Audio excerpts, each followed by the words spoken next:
Hi everyone, so welcome to the Champions of Society. I recently made a video on Andrew Yang and why he has 20 times more views than other candidates. And the most likely reason was that he highlights a very important issue. And like based on the interest that I've gotten from the video, I think there's a huge interest in what he has to say, and there's if he's able to do it, it's going to have a profound impact on all of us. Um, so I want to address one of the comments in the video. So this is commenters by Boris, like correct me if I'm wrong. And his comment is, would you rather have Yang's UBI or let Google and Amazon keep the $1,000 in their fat bank accounts whilst paying no tax? And that's the thing, that's a worry, because if these corporations don't pay tax, then essentially the government misses out on this money, and if the government doesn't get taxed, yet they keep giving this money out, this is quite an inefficient policy. Like it really doesn't cycle the money through the economy, which is what the economy is meant to do. So there's an inefficiency. So I do agree that with you on that. Say 99.9% would probably think, hey, this is quite obvious. If the money is actually going to these corporations, it's not coming back out through tax to the government, who can spend it on other areas. Essentially this is a big efficiency, and we should actually try something different.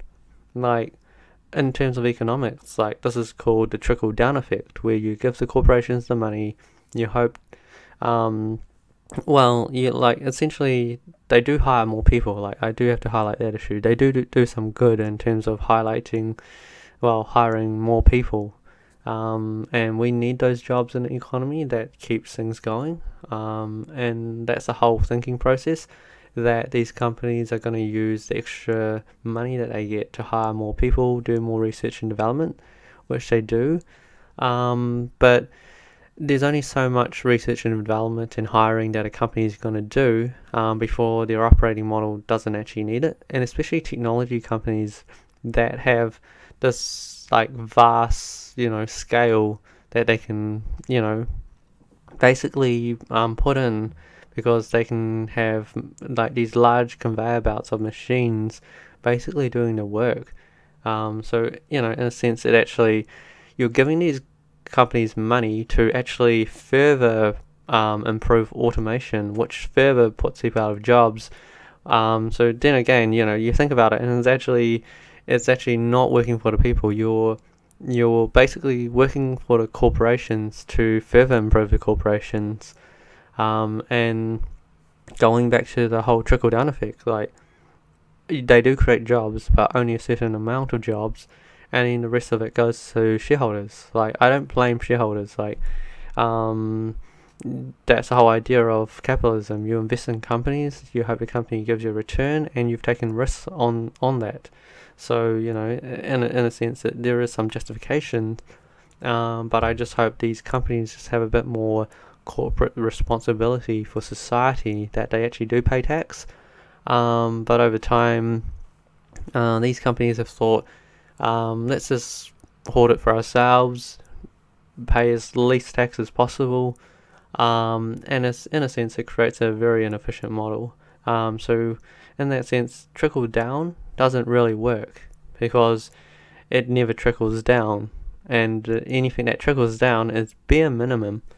So I'm with Andrew Yang. Like, if that's not working, we should actually try something different, where we should have the trickle up effect, because the whole idea of trickle down is that eventually it gets to the people who need it most. It gets to the masses, and if it's not getting to everyone that really needs it, like in terms of they need the jobs to support their families. If they don't have jobs, they can't support their family, and that creates a lot of problems.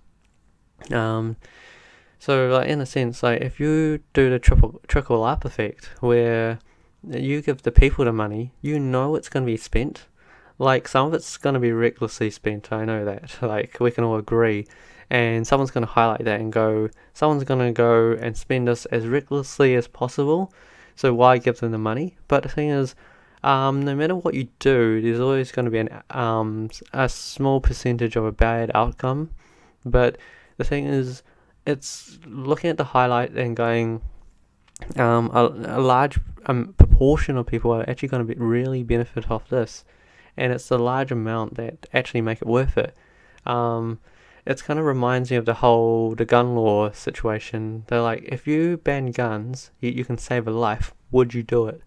And then like most people are saying, oh, if we're gonna save a life, then why wouldn't we do it? And in a sense, this is a very similar situation, except you're not just saving one life, you're making a profound difference in so many lives. So you got to think on the overall impact. And the thing is, we don't know if the trickle up effect will work on a 100%. It's going to save people. Because there's all these arguments that if you give people money, they're not going to work. But the thing is, this isn't enough money to not work. This is enough money to just take away those worries. Like, no one wants to have extra bills that they don't know how to pay for, because the thing is, a society kind of operates so efficient that with so much efficiency, we don't actually expect the odd interruption. Like, what if you get sick while working and you can't work for a month, or you get injured or something? Usually it's something inconvenient that we never considered, that it's inconvenient, and it causes an inconvenience in our lives, and we never budgeted for it. And the thing is, that's a reality, and when we're really not that prepared. So to have this UBI, even if machines weren't coming in at a rapid pace, it still makes such a big difference to us, even on the present time, especially the way corporations are basically squeezing people right to the bone of wages. Like, why do you think we have a minimum wage? It's because there's a lot of corporations that would actually pay people even less if they could.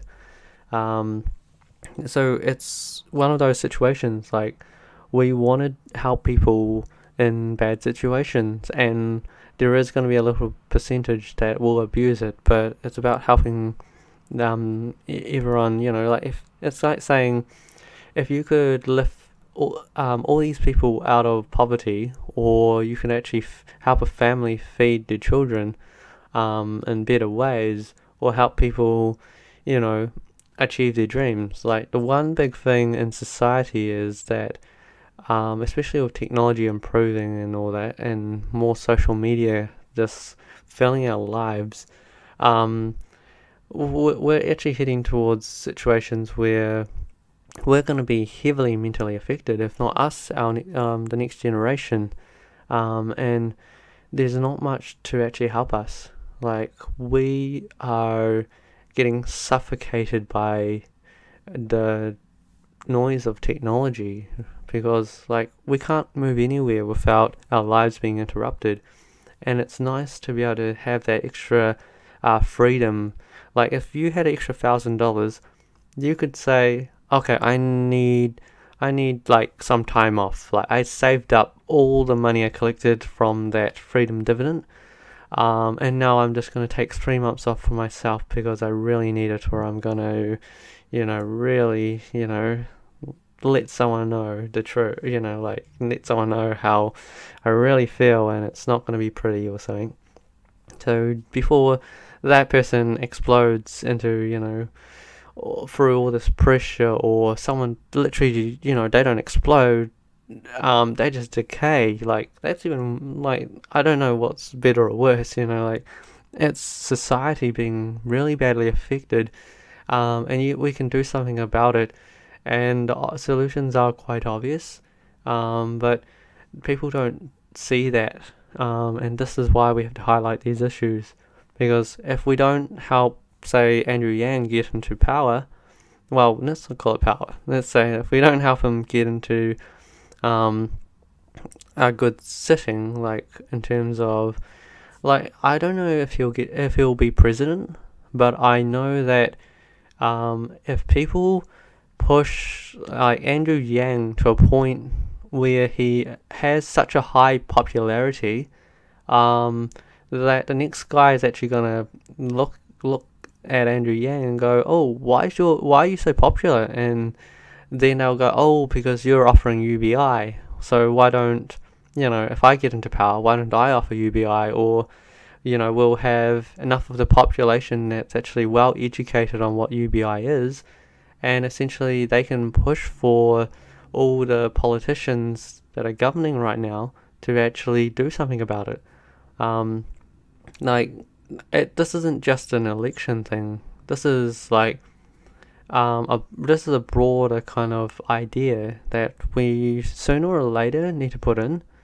If Andrew Yang doesn't get in, it's I feel disappointed, because he's actually someone who's actually being very practical. He's got the ideas, he's got the knowledge, but we can do a bit more than what we are doing. So that's why we need to highlight these issues.